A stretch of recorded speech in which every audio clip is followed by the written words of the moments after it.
Hello दोस्तों, मेरी उम्र 21 साल थी। मैं सेकंड ईयर की स्टूडेंट थी।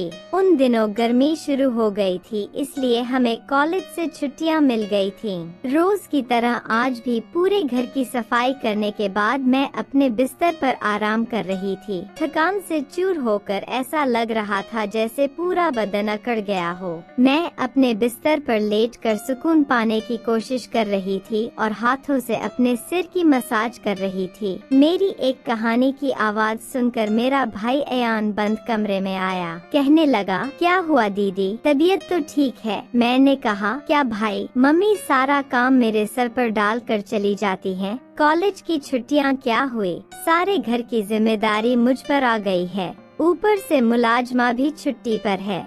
मुझसे नहीं होते ये घर के काम। मेरी बात सुनकर वह मेरे पास बैठ गया और कहने लगा, मेरी प्यारी बहन, कोई बात नहीं, मैं अभी तुम्हारे लिए दूध लेकर आता हूँ, उसे पियोगी तो सुकून मिल जाएगा। अयान की बात सुनकर मैं मुस्कुरा दी और कहा, बस तुम खाना बाहर से ले आना, मैं थोड़ी देर सोऊंगी तो मेरी तबीयत कुछ बेहतर हो जाएगी। अयान कमरे से निकल गया। कुछ देर बाद ठंडे दूध के गिलास के साथ वह वापस आया। मुझे उस पर बहुत प्यार आया। दुनिया में बहुत कम ही ऐसे भाई होते हैं जो अपनी बहनों का इतना ख्याल रखते हैं। मैं उसे ढेर सारी आशीर्वाद देने लगी और उसका लाया हुआ दूध पीने लगी। दूध पीने के बाद मैंने ग्लास एक साइड पर रखा और लेट गई। अयान कहने लगा, चलो मैं तुम्हारा सिर दबा देता हूँ, तुम सो जाओ। वह मेरे सिरहाने बैठ गया और अपने हाथों से मेरा सिर दबाने लगा। मुझे भी सुकून आने लगा था,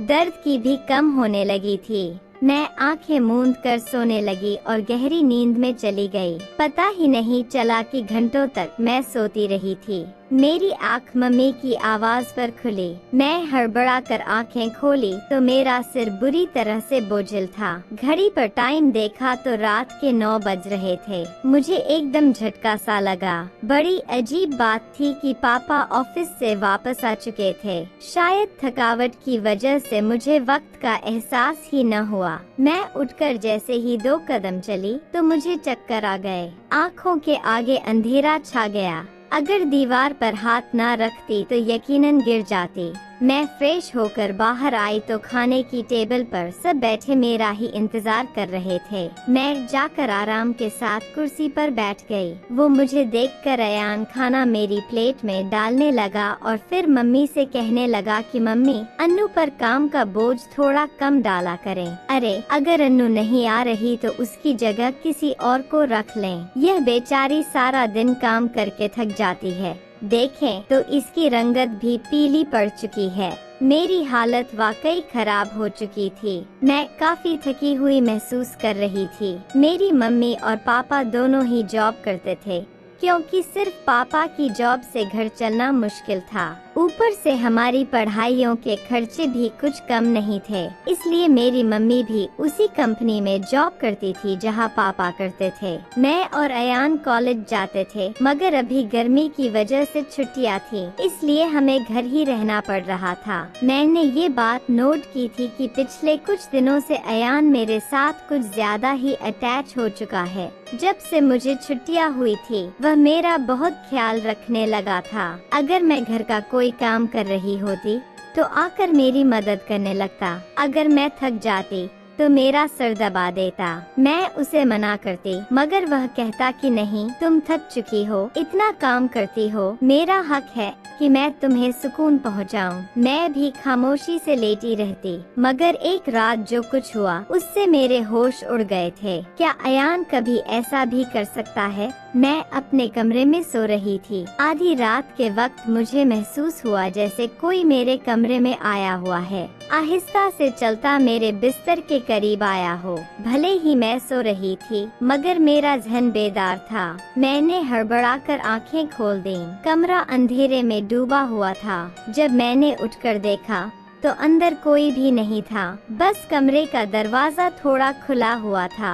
मैं सोने से पहले हमेशा दरवाजा बंद करके सोती थी, फिर खुद कैसे खुल सकता था। मैं नींद से भरी आंखों से उठी और दरवाजे को लॉक करने लगी। दरवाजा लॉक करने के बाद दोबारा पलटकर बिस्तर पर सो गई। मेरी आंखें बंद होते ही एक बार फिर मुझे कदमों की आहट सुनाई देने लगी, जैसे कोई बिस्तर पर मेरे पास बैठ रहा हो। ऐसा लगा जैसे कोई अपना हाथ मेरी ओर बढ़ा रहा हो, लेकिन जब मैंने पलट कर देखा तो कोई नहीं था। मुझे घबराहट होने लगी थी। मैंने उठकर कमरे की लाइट ऑन कर दी, दरवाजा खोलकर भी बाहर देखा, मगर वहाँ पर भी कोई नहीं था। आज से पहले ऐसा कभी नहीं हुआ था जो अब हो रहा था। मुझे प्यास लगी तो मैं कमरे का दरवाजा खोलकर बाहर निकली। उसी वक्त अयान भी अपने कमरे से बाहर निकला। मुझे देखकर उसने पूछा, क्या बात है, आप अभी तक जाग रही हैं? मैंने जवाब दिया, कुछ नहीं, बस ऐसा महसूस हुआ जैसे कमरे में कोई मौजूद हो। पानी पीकर मैं दोबारा कमरे में आई और पीछे पीछे वह भी आ गया। उसने कहा, आपको डरने की जरूरत नहीं है। अगर आपको डर लग रहा है तो मैं आपके पास सो जाता हूँ। मैंने उसे मना करते हुए कहा, नहीं, तुम्हें अपनी नींद खराब करने की जरूरत नहीं है, तुम अपने कमरे में सो जाओ। लेकिन वह जिद करने लगा, मैं आपको अकेला किसी भी हाल में नहीं छोड़ सकता। आपकी तबीयत खराब हो सकती है, मैं आपको तकलीफ में नहीं देख सकता। आप सो जाएं, मैं यही सो जाता हूँ। आखिरकार मैं बेड पर जाकर सो गई और उसने तकिया उठाकर सोफे पर रख लिया और वहीं सो गया। उस रात मुझे ऐसा महसूस हुआ जैसे कोई मेरे सरहाने बैठकर मुझे बहुत देर तक देखता रहा हो। उसने मेरे बालों को सहलाया, मेरे चेहरे पर उंगलियां फेरी और मैं सुकून से सो रही थी। मुझे सब कुछ एक सपने जैसा लग रहा था। अगली सुबह जब मैं उठी तो मेरा मूड बड़ा अजीब था, लेकिन जब मैंने अपने भाई पर गौर किया तो मैं हैरान रह गई। शुक्र था कि मैंने अपने जिस्म को दुपट्टे से ढक रखा था। मेरी कमीज बेतरतीब हो चुकी थी। मुझे हैरत हुई क्योंकि आज से पहले मैं कभी इस तरह आराम से नहीं सोई थी। आज मैं बहुत खुश महसूस कर रहा था, जाने क्या वजह थी। मैंने उससे पूछा तो उसने कहा, मैं तो रोज ही इतना खुश होता हूँ। जिसको आप जैसी बहन मिल जाए वो क्यों न खुश हो। घर के सारे काम निपटा कर जब मैं बैठी तो वो अयान तेल लेकर मेरे पास आ गया। कहने लगा, अन्नू दीदी, आप अपनी बाल को ले आइए, मैं आपके सर में मसाज कर देता हूँ। मुझे उसकी हरकतें अजीब लगती थीं। मैंने कहा, ये तुम्हारा काम नहीं है, जाओ अपने दोस्तों के साथ घूमो फिरो, मुझे मसाज की जरूरत नहीं है। मगर उसने मेरी बात नहीं मानी और खुद ही मेरे बालों से कैचर उतार कर कहने लगा, आप नखरे मत किया करें, किस्मत वालों को ही ऐसे भाई मिलते हैं। जब आपका भाई आपके खूबसूरत रेशमी बालों में मसाज करना चाहता है तो आपको क्या समस्या हो सकती है। आ जाइए, मैं आपके सर की मसाज कर देता हूँ, आपको बहुत सुकून मिलेगा। वह मुझे उठाकर कमरे में ले गया। मैं बेड पर तकिया रख कर लेट गई। मेरे बाल बेड से नीचे लटक रहे थे। वह मेरे सरहाने बैठकर मेरे बालों की मसाज करने लगा। अयान मुझसे 4 साल छोटा था, मगर मुझे नाम से बुलाता था। कहता, आप इतनी प्यारी हैं कि आपको देखकर दिल करता है कि आप हमेशा इसी तरह मुस्कुराती रहें और मैं आपकी लाड़ उठाता रहूं। वह मेरे बालों की मसाज कर रहा था और उसके हाथों में जैसे जादू था। मुझे इतना मजा आया कि मैं नींद की वादियों में खोने लगी। तेल की खुशबू भी बहुत जबरदस्त थी।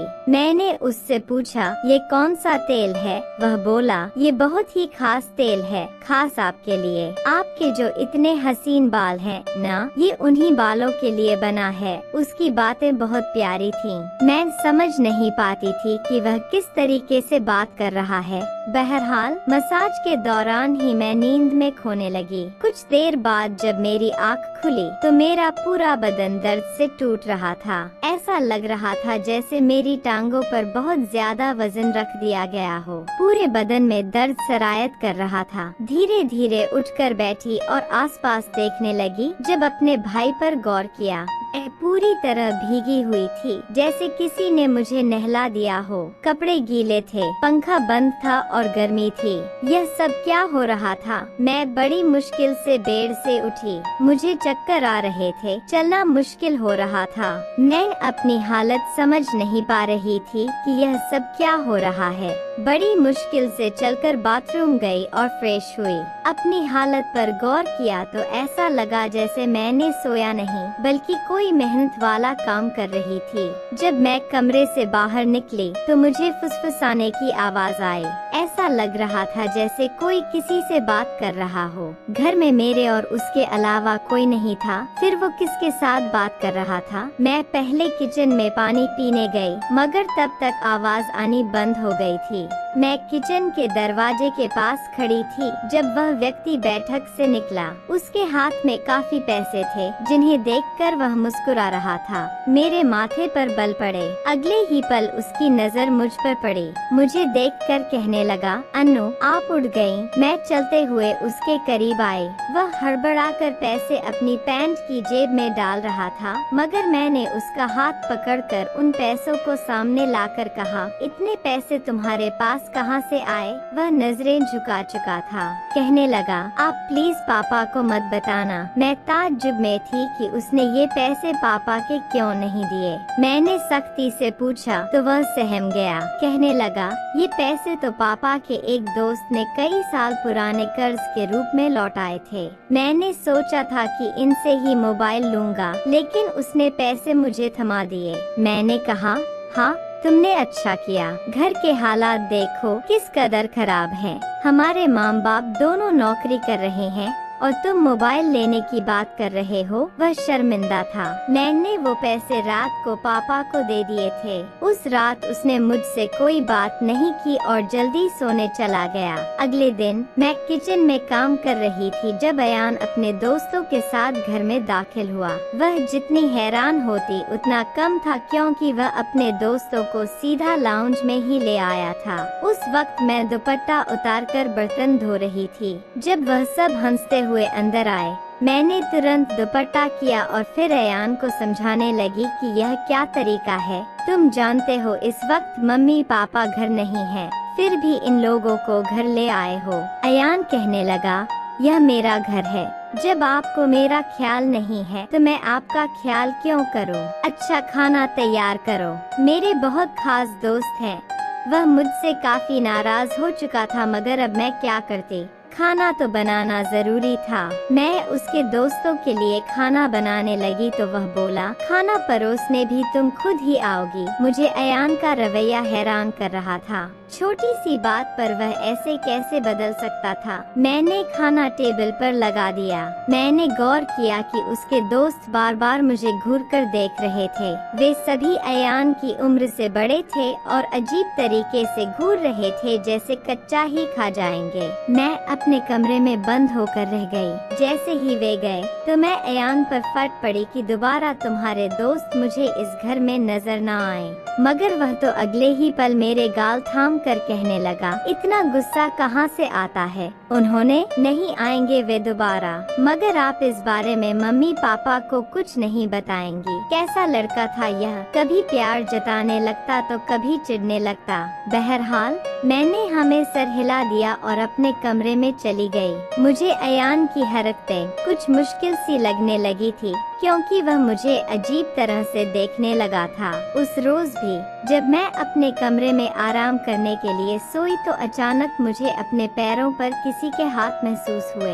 मैंने बौखलाकर आंखें खोली तो अयान मेरे पैरों को अपनी गोद में रखकर मसाज दे रहा था। मैंने उसे ऐसा करने से मना किया, मगर वह कहने लगा, मैं जो कर रहा हूँ मुझे करने दे। इस घर में एक मैं ही हूँ जिसे आपकी इतनी फिक्र है। मम्मी पापा को तो काम से ही फुर्सत नहीं है। खैर मैं भी थक चुकी थी। आंखें बंद की और सोने लगी। अयान के हाथों के मसाज से मैं नींद की गहराई में खोने लगी थी, मगर जब मेरी आँख खुली तो मेरे होश उड़ गए। मेरा सर बुरी तरह चकरा रहा था। बिस्तर की चादर बिल्कुल बेतरतीब हो चुकी थी। बिस्तर पर एक शर्ट और एक मेल परफ्यूम पड़ा था। यह सामान किसका था? मैं तो कुछ भी बोल नहीं सकी। सर में इतनी तेज दर्द था कि मैं दोबारा बिस्तर पर गिर गई। ऐसा लग रहा था जैसे किसी ने मुझे बेहोशी की दवा पिला दी हो। मुझे पास में फुसफुसाहट सुनाई दे रही थी, मगर कौन बोल रहा था यह मैं पहचान नहीं सकी। मुझे तो बस अयान की आवाज सुनाई दे रही थी। ऐसा लग रहा था जैसे वह मेरे कमरे में मौजूद हो और मुझे उठाने की कोशिश कर रहा हो। कुछ देर बाद जब मेरी आँख खुली तो सारा दृश्य मेरी नजरों के सामने घूमने लगा। मैंने सबसे पहले बेड की तरफ देखा जहाँ शर्ट और परफ्यूम पड़े थे, मगर अब वहाँ कुछ भी नहीं था। आज फिर मेरी हालत बड़ी अजीब थी।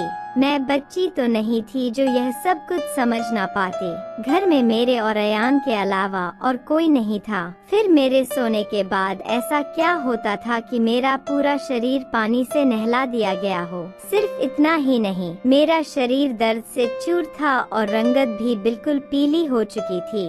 दिन ब दिन मैं कमजोर होती जा रही थी। उस दिन भी अयान मेरे करीब आने की कोशिश कर रहा था, मगर मैं बहाना बनाकर अपने कमरे में आ गई थी। दिमाग में अजीब से विचार आने लगे थे। तबीयत भी काफी खराब थी। मेरी हालत देखकर माँ भी परेशान होने लगी। उन्होंने कहा कि वे अगले दिन ऑफिस से छुट्टी लेकर मुझे डॉक्टर के पास ले जाएंगी ताकि पता चल सके कि मुझे क्या समस्या है। उस रात मैं बार बार उठ रही थी और ठीक से सो नहीं पाई। अगले दिन मेरे माता पिता हमेशा की तरह अपने काम पर चले गए थे। उन्हें शायद मेरी परवाह नहीं थी। मैं खुद ही डॉक्टर के पास गई, जहां अल्ट्रासाउंड में पता चला कि मैं गर्भवती हूँ। आखिर यह सब मेरे साथ कौन कर सकता था? अयान मेरा भाई था, लेकिन फिर मेरे दिमाग में यह बात आई कि मैं उसे सगा भाई समझती हूँ। बात ऐसी थी कि किसी से छिपी नहीं थी कि मेरा सौतेला भाई है। वह मेरी माँ की दूसरी शादी से है, जबकि मैं माँ की पहली शादी की औलाद हूँ। इस तरह की बातें मुझे गलत सोचने पर मजबूर कर रही थी। समझ नहीं आ रहा था कि कैसे अपने माँ बाप को यह बात बताऊं। अयान मेरा सौतेला भाई जब मेरे पास बैठता तो कभी मेरा हाथ पकड़ता तो कभी मेरे गाल खींच देता। एक दिन मैं अस्पताल गई और अबॉर्शन से पहले डॉक्टर से कहा कि इस बच्चे का DNA टेस्ट करे। डॉक्टर ने रिपोर्ट दी और जब मैंने देखा तो मेरी सांसें थम गईं। जो मैं समझ रही थी वैसा कुछ नहीं था। बच्चा किसी और का था, लेकिन कौन हो सकता था? मैंने अपने कमरे में मोबाइल का कैमरा फिट कर दिया। एक दिन जब माँ बाप घर पर नहीं थे, अयान फिर मेरे पास आया और मेरे सिर की मालिश करने लगा। मैंने बहुत कोशिश की कि न सोऊं, लेकिन तेल में शायद बेहोशी की दवा थी।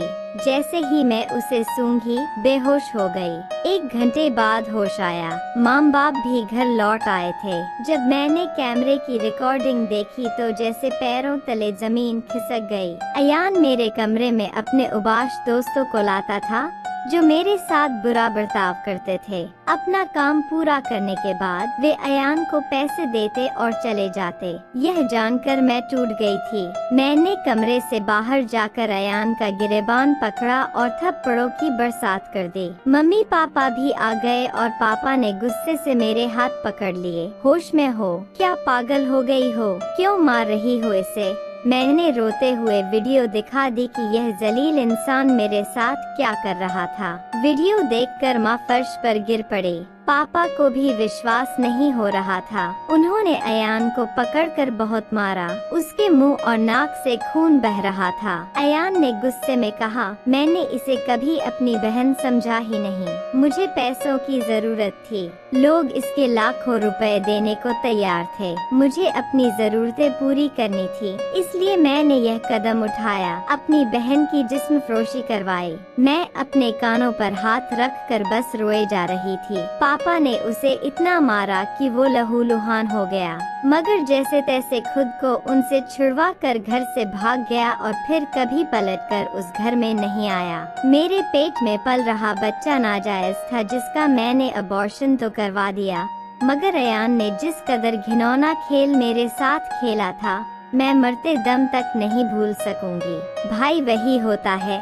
जो आपके सगे वालिदैन से हो। किसी भी अनजान मर्द के सहारे अपनी जवान जहान बेटी को छोड़ना बहुत बड़ी बेवकूफी है, क्योंकि शैतान परस्त मर्द हर वक्त इस आड़ में रहते हैं कि वो किसी न किसी बिनती हवा की इज्जत को नीलाम करें। तुम्हें अपनी तमाम देखने और सुनने वाले से यही गुजारिश करूंगी कि हमेशा अपनी बेटियों को साथ पर्दे में रखें और कभी किसी भी अनजान मर्द के सहारे पे उन्हें अकेला ना छोड़े। इस सारे मामले में गलती किसकी थी? मेरे माँ बाप की, जो पैसा कमाने के चक्कर में बच्चों से बिल्कुल ही बेफिक्र हो गए थे, या फिर मेरी कि मैं अपने सौतेले भाई के साथ अकेली इस घर में रहती थी और उस पर हद से ज्यादा एतबार करती थी, उसे अपना सगा भाई समझती थी।